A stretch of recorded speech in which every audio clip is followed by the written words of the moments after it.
Ask a Realtor show? Hey, we're live, and it's Ask a Realtor Thursday. You wanna number show? It says the same number it's always said. No, it says 23. 23 we're on. Yay. Yeah, this is our 23rd show. Ashley just changed it, right? Okay, cool.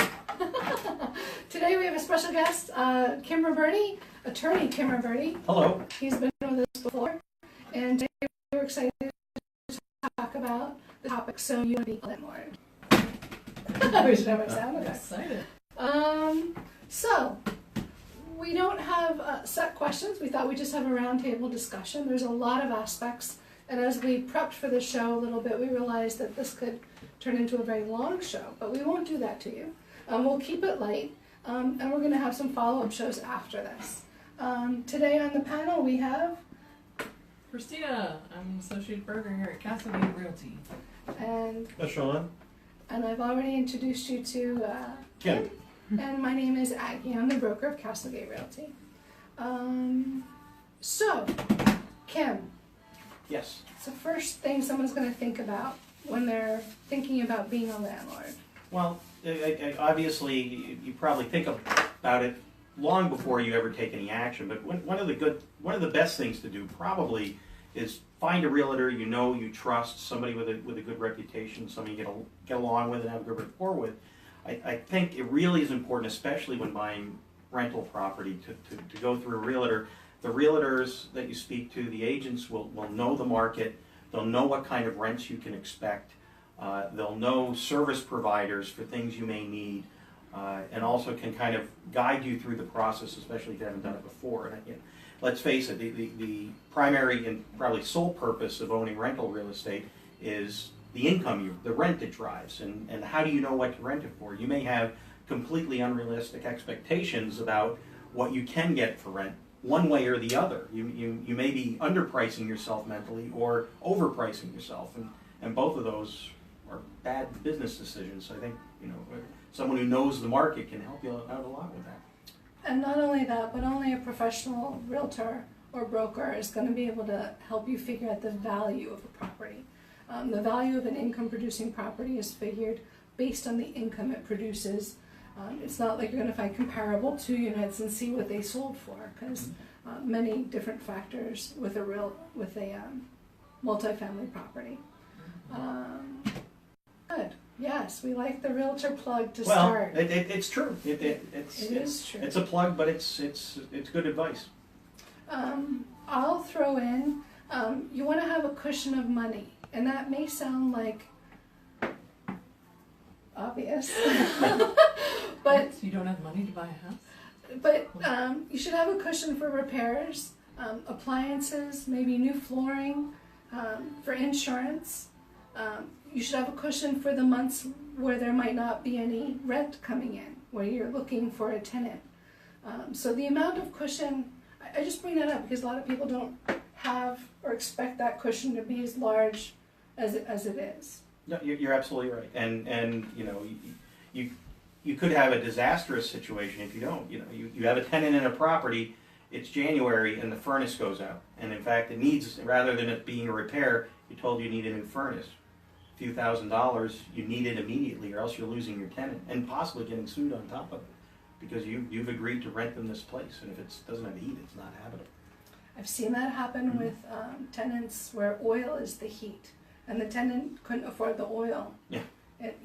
We won't talk. We don't want to scare you because being a landlord is a good thing, especially if you're planning for retirement and things like that. I have a number of clients that's what they do. I've had ones who, that's a college plan. Child's born now, they buy property, have it on a 15-year mortgage.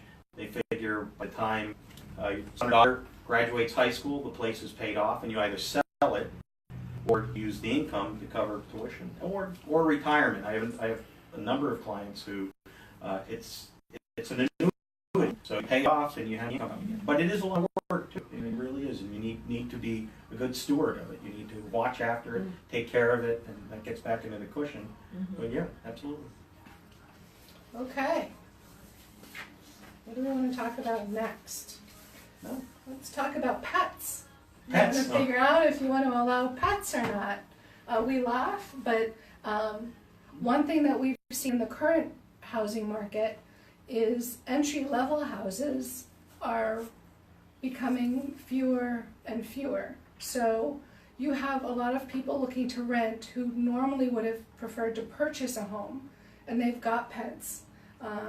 So a lot more landlords are being facing that question: do I want to allow pets or not? What are the risks, and things like that. So you want to have your cushion of money. We're talking about people who think about being a landlord, cushion of money, and figure out if you want to allow pets or not. And I don't want to go too far afield, but there's a difference between pets and service animals too. Ooh, we went there. Well, there is, and you may want to get educated about that. Speak to a realtor if you are thinking about doing it. But there is a difference. Service animals are not pets. And not a pet, right? Yeah. And now recently in Pennsylvania, there's also something called medical marijuana. So landlords constantly, the landscape changes. So you need to be abreast of what's current. For example, you were talking about the security deposits. Do you want to talk about that? Oh yeah, we were just going over that. I didn't mean to put you on the spot. I was asking how long can the security deposits be held? And security deposits can be held. A security deposit can be held indefinitely, but like a lot of answers you get from a lawyer, that isn't where it ends. I mean, a landlord can ask for 2 months security deposit up front, but they can't keep 2 months forever. They must release 1 month 2 years into the lease, and then they can only retain 1 month. 1 month after the first year of the lease into the second and subsequent years. I don't know whether that completely answers your question. Yep, good to know. Definitely. Okay. You want to hit number 2?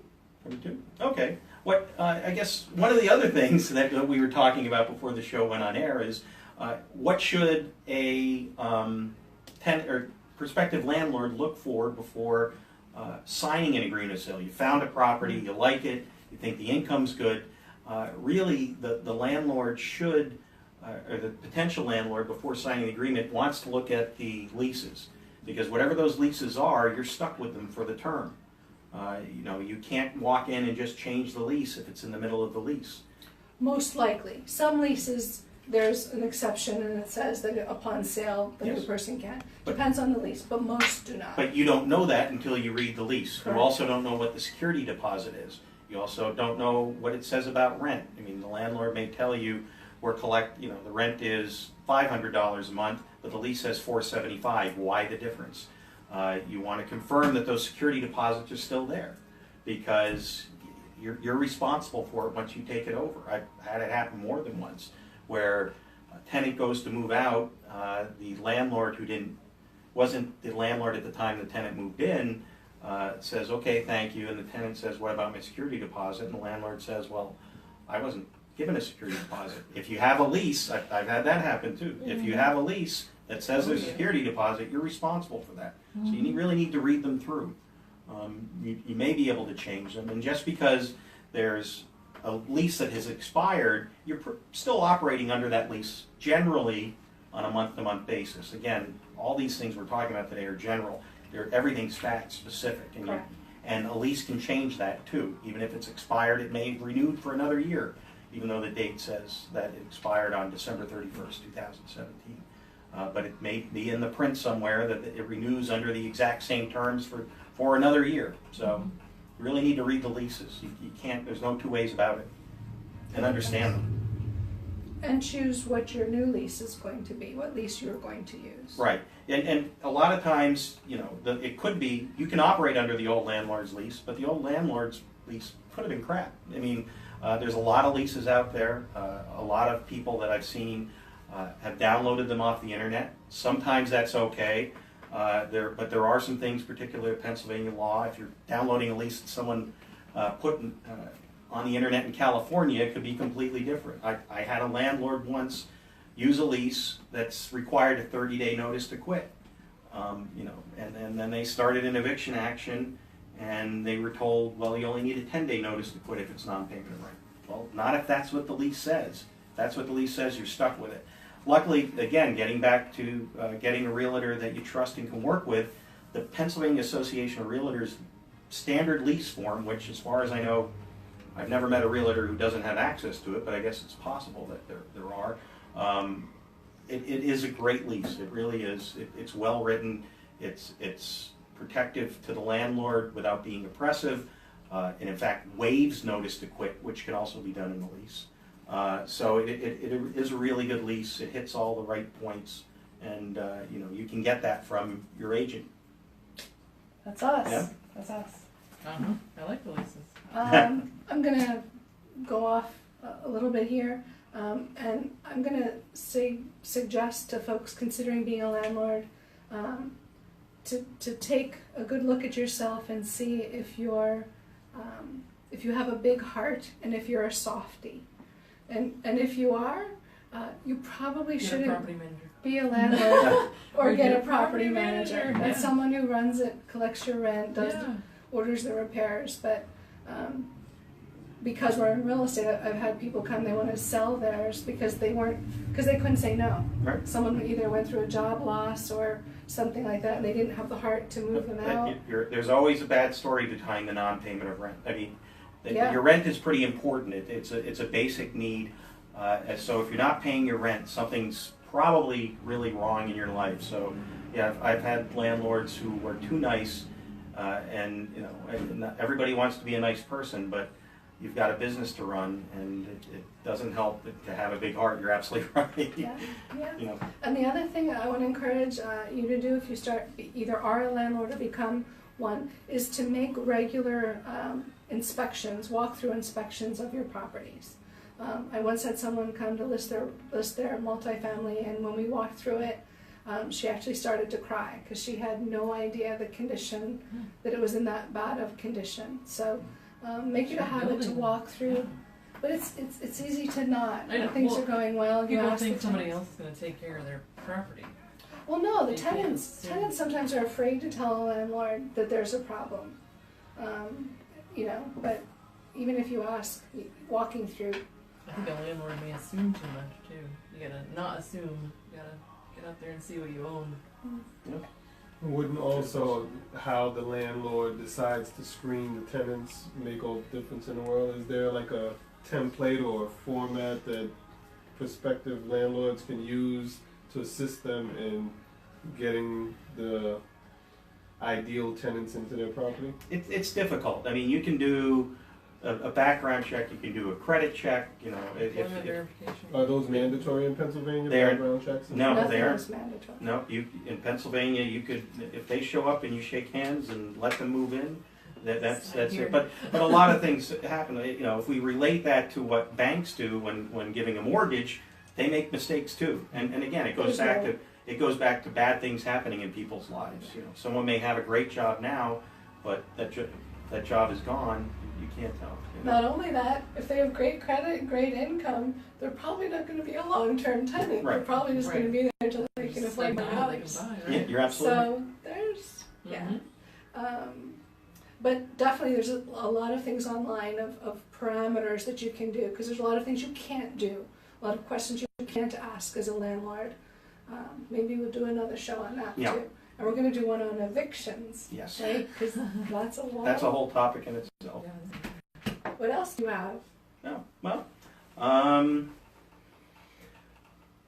We covered a lot. yeah, we Good. Did we get everything? Well, we got everything I think on my list. I went into evictions then. I don't know that we need to do that. Let's talk about closing. You actually make it to closing. You've got closing day. The things you want to think about, and your realtor will cover this, and your title agent should cover it as well. But the rents get prorated to you. So if you're closing on the 15th of the month and it's 30 days in the month, you're entitled to a half a month's rent. You also need to make sure you get the way security deposits generally are handled. Is the seller doesn't come and hand you the bank account for the security deposit. You just get a credit on the settlement sheet, and then you need to make sure you put that money aside because you're going to owe it to the tenant when he or she or they move out. And Pennsylvania law does say, correct, that it's supposed to go into a separate bank account. It's supposed to go into a separate bank account. Yeah. I know many landlords that don't, but it's supposed to, yeah. If you are considering being a landlord, we want to encourage you to give us a call. We have experience in this area, and we would be happy to help you. And as you can, oh, I did remember. See? Okay. Okay. Who should you know? Lots of people. Lots of people, right? Before you get into this, try not to do it all Talk on to your own. strangers. Have a plumber, have an electrician, have an attorney, a roofer, a realtor, or at least someone who knows people in those things, because you will need all of those, and sometimes you'll need some of them in the middle of the night. And also speak to local authorities, because depending on where you're at, there may be inspections, certificate of occupancy before you buy it, and special added things if you're a landlord. Some municipalities, in addition to certificate of occupancy, have a landlord licensing requirement. They want to know where they can find you. Allentown has that, Yeah, right? after closing, you have to go right to the office and register. Yeah. Good. It's a money thing. So that's it. I think so. That's it. We'll keep talking if you don't stop us. Thanks for joining us. Thanks. Thank you. Thank you. Bye-bye.